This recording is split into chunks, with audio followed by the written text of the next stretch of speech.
Everyone says Alight Motion is the best mobile editor, but nobody's tested it on a phone that's actually struggling. So I did. Same edit, same effect, 2GB RAM phone. Let's see who survives.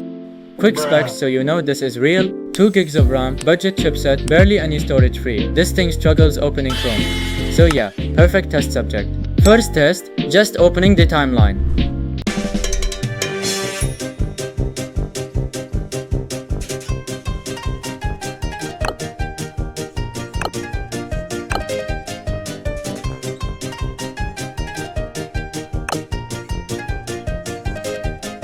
Watch this, right here, the timeline actually stutters when previewing. That's not me being dramatic, that's just happening in real time. So already, one app's pulling ahead. Let's see if that holds up.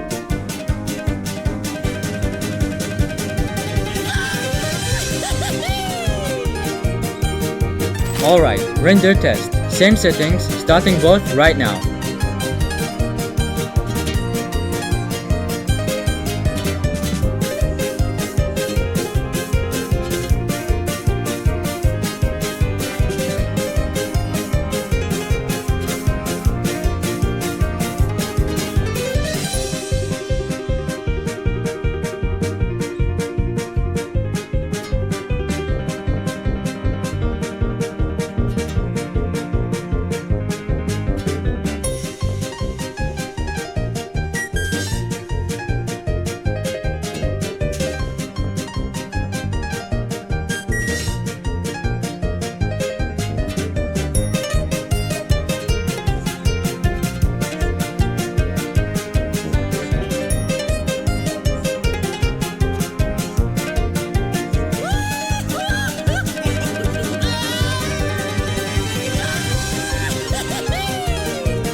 Whoa, okay, that's a huge gap. Look at the timer. Speed's the one thing, but does it actually look good? Let's check quality.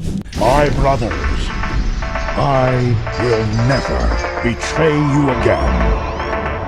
I am Optimus Prime. To save Earth, we must go to Cybertron and destroy Quintessence.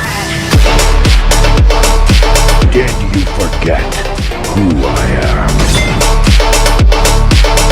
Gotta be honest, if one wins speed but loses smoothness, that matters just as much. I'm not picking a side just to be dramatic. If your phone's struggling, use 1080 30 FPS, not 60. It's faster, plain and simple. But if you've got RAM to spare, Note Video still wins on quality. If you're on a low-end phone too, drop your specs in the comments. I'll test whatever app people ask for next. I will be editing I Edit on Note Video, M's and After Effects.